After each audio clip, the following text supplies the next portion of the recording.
Retornando aqui para mais uma aula, então hoje nós daremos início a um novo assunto que é rotações, e na aula de hoje nós iremos tratar de um movimento geral de um corpo rígido e introduzindo esse conceito de corpo rígido e movimento geral de corpo rígido, nós vamos verificar se uma rotação ela pode ser caracterizada como um vetor. E em que circunstâncias eu posso caracterizar a rotação como um vetor, tá bom? Então esse é o assunto da aula de hoje e uma boa aula a todos.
Então, primeiramente, para tratar do movimento de rotação, nós precisamos definir uma coisa chamada corpo rígido. Então, o que é um corpo rígido? O corpo rígido, aqui eu desenhei um paralelepípedo, mas um corpo rígido, ele é qualquer objeto que as distâncias entre os pontos materiais desse objeto são fixas. Então, se eu pegar a distância entre essas duas arestas aqui, essa distância ela não pode variar. Então, se essa distância não variar, obviamente esse corpo é rígido. Mas um corpo rígido é um limite ideal, né? Qualquer material ele sofre de contrações ou dilatações devido à temperatura, e um material em si ele não é um corpo rígido. O corpo rígido sempre é um limite ideal, mas por aproximação nós podemos considerar objetos gerais aí como corpos rígidos, ok? Então, definindo o corpo rígido, agora nós podemos tratar do movimento de translação do corpo rígido. E por que até agora nós estudamos translação, porém nós não introduzimos o conceito de corpo rígido? Simplesmente porque no movimento de translação eu posso fixar um ponto qualquer aqui no meu corpo rígido e verificar o deslocamento desse ponto. Eu não preciso me preocupar com a forma. Eu posso representar o corpo rígido apenas por um ponto material. Então eu não preciso me preocupar com a forma do corpo rígido no movimento de translação. Por outro lado, no movimento de rotação, a forma é muito importante, porque para eu estudar a rotação, eu tenho que definir um eixo. Então, definindo esse eixo de rotação, é muito importante verificar como o meu corpo rígido está orientado com relação a esse eixo. E aí nós sabemos o seguinte, tá? Dado esse eixo de rotação aqui, todas as partículas do corpo rígido, elas sofrem o mesmo deslocamento θ ao redor do eixo de rotação em uma rotação. Então, se eu giro o meu corpo rígido ao redor de um eixo, todas as partículas desse corpo rígido, elas sofrerão o mesmo deslocamento θ. E outra coisa importante é que a uma dada distância r do eixo de rotação, todas as partículas elas sofrerão o mesmo deslocamento, tá bem? Então, isso nós já sabemos, né, que o deslocamento, no caso, ele vai ser R vezes θ. Então, quanto mais afastada do eixo de rotação, maior vai ser o deslocamento das partículas, e quanto mais próxima do eixo de rotação, menor vai ser o deslocamento. Por outro lado, tanto as partículas afastadas como as próximas do eixo, todas elas sofrem o mesmo deslocamento θ, tá bom? Então percebam que um corpo rígido, ele pode ser transladado e ele pode ser rotacionado. Então agora nós podemos, já sabendo que um corpo rígido ele pode sofrer movimento de translação e rotação, então agora nós podemos caracterizar o movimento geral de um corpo rígido. Então como que eu posso caracterizar o movimento geral de um corpo rígido? Então é de uma forma muito simples, é combinando translação com rotação. Então, de uma forma geral, eu posso fixar um ponto aqui, né, no meu corpo rígido, e no espaço esse ponto aqui ele vai ser caracterizado por exemplo, em coordenadas cartesianas, pelas coordenadas x, y e z. Então, eu caracterizo um ponto no espaço do corpo rígido pelas coordenadas x, y e z. Então, agora, a partir daqui eu defino o movimento de translação. Só que isso não é suficiente. Este ponto aqui, ele vai estar a uma distância r do meu eixo de rotação, supondo que o meu corpo rígido ele tem um movimento ao redor de um eixo. Então ele tem um movimento de translação no espaço e ele se move ao redor do seu eixo. E o que nós temos aqui é que eu preciso de uma distância r para localizar esse ponto até o eixo de rotação do meu corpo. E além disso, eu preciso de mais duas coordenadas para caracterizar a rotação, que é a coordenada θ e a coordenada φ. Portanto, o movimento geral de um corpo rígido, eu preciso de x, y, z para translação, r para localizar o ponto, a distância do ponto até o eixo de rotação, e θ e φ para caracterizar a rotação desse ponto.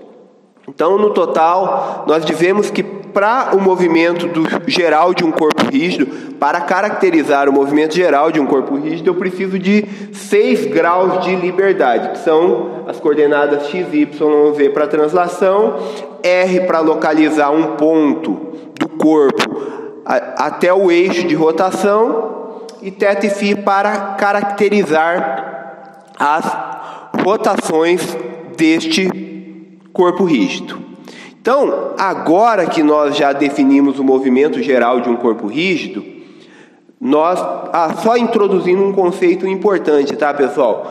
Por que nós temos que nos preocupar com a forma dos objetos? Não é o objetivo da aula de hoje, mas eu quero que vocês já fiquem com isso na cabeça. Por que rotações nós precisamos definir corpo rígido? Por uma coisa chamada momento de inércia. O momento de inércia é o análogo na massa na rotação. Então fiquem com essa informação na cabeça, que vai parecer que o conceito de corpo rígido está vago nessa aula, mas não está. Eu preciso definir o conceito de corpo rígido, porque lá na frente eu vou precisar dele para tratar de um negócio chamado momento de inércia na hora que eu for estudar dinâmica de rotação. Então, mantenha esse conceito com vocês, porque ele é importante sim, tá bem? Então, agora que eu já defini o movimento geral de um corpo rígido, eu preciso verificar uma coisa, né? Na dinâmica de translação, nós sabemos que deslocamento é vetor. Agora a pergunta é: rotação é um vetor? E aqui eu já vou iniciar a explicação dizendo que um vetor ele obedece propriedades distributivas. Então nós vamos verificar se realmente as rotações elas obedecem propriedades distributivas. Então é isso que nós iremos fazer agora.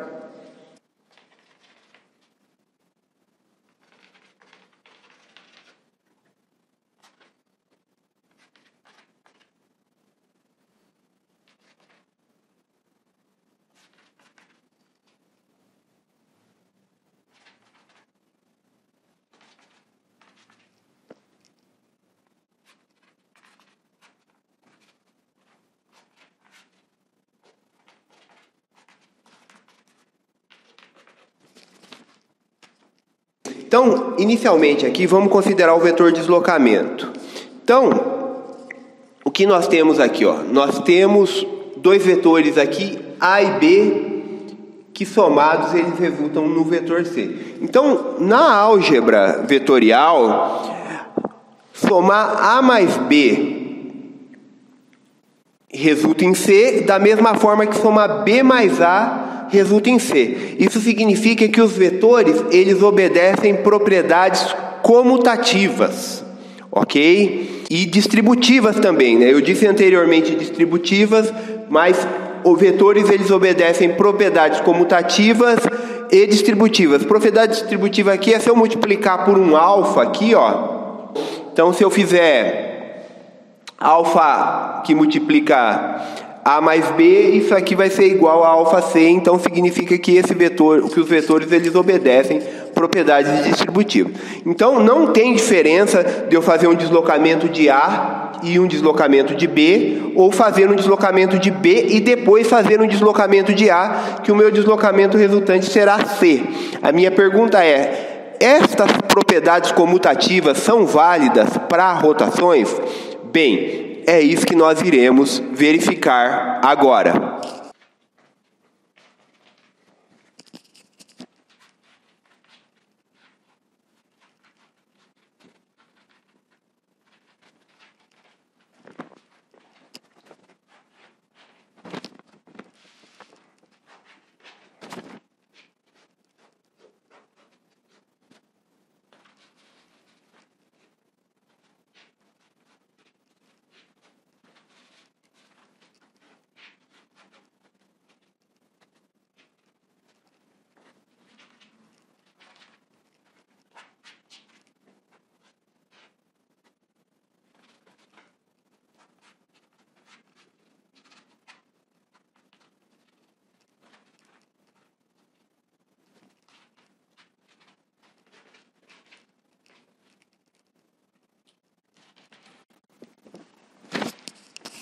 Bem, então como primeiro exemplo aqui, vamos considerar duas rotações, tá? Uma de θ1 e de θ2.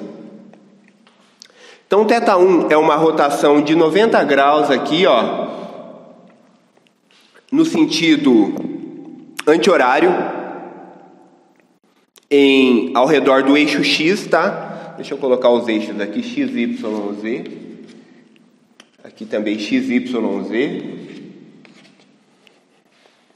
E aqui também X, Y e Z. Então, θ1 é uma rotação de 90 graus no sentido anti-horário ao redor de X. E θ2 é também uma rotação de 90 graus no sentido anti-horário ao redor de Z. E aí, o que acontece? Somando θ1 e θ2, eu tenho essa configuração aqui que eu posso fazer representando com o livro. Então, vamos lá. Só para vocês entenderem o que eu estou fazendo do aspecto prático. Então, o que eu tenho aqui? Vamos definir esse eixo aqui, X, Y e Z. Então, θ1 é uma rotação de 90 graus no sentido anti-horário. Deixa eu ver como o meu livro está aqui. Meu livro começou aqui.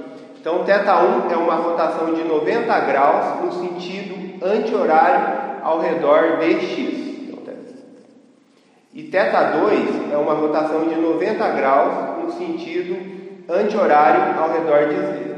Então, é essa a configuração do meu livro, fazendo θ1 mais θ2, que é o que eu tenho aqui na lousa aqui, ok? Então, guarde bem como ficou a escrita, como ficou a configuração do livro, porque eu vou repetir esse experimento considerando θ2 primeiro e θ1 depois, e aí a gente vai concluir se as rotações, elas obedecem propriedades comutativas.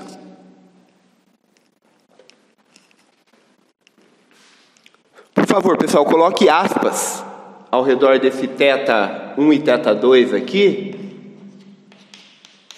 porque nós não sabemos ainda se θ1 e θ2 eles são vetores, tá bem? Então vamos lá Vamos fazer θ2 primeiro e θ1 depois.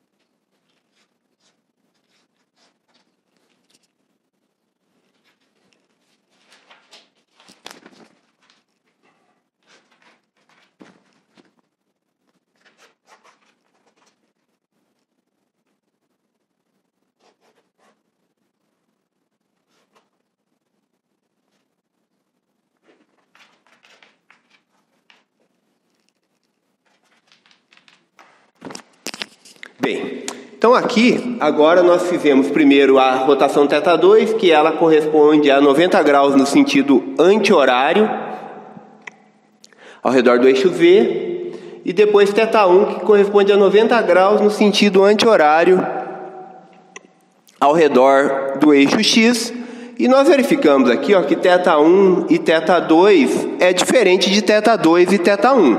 Então vamos repetir com o livro aqui, só para ficar mais claro do que eu desenho. Então, θ2, ela corresponde a uma rotação de 90 graus ao redor do eixo Z. Então é isso aqui, Então θ2 corresponde a uma rotação de 90 graus ao redor do eixo Z e θ1 corresponde a uma rotação de 90 graus ao redor do eixo X. Então percebam que a minha configuração final, quando eu tomo θ1 depois θ2, ela é diferente da minha configuração final quando eu tomo θ2 e θ1. Diferentemente do deslocamento. Se eu deslocar A mais B, é igual eu deslocar B mais A. Então, o vetor de deslocamento, ele obedece propriedades comutativas. Porém, rotações, elas não obedecem propriedades comutativas. Então, rotações, elas não podem ser tratadas como vetores nessas circunstâncias. Mas a pergunta é, será que existe uma circunstância em que eu possa tratar rotação como vetor? Então, na próxima aula nós iremos tratar desse assunto que diz respeito a rotações infinitesimais. E aí nós entenderemos em que circunstâncias as rotações elas podem ser tratadas como vetores. Então, muito obrigado por assistir minhas aulas e bons estudos.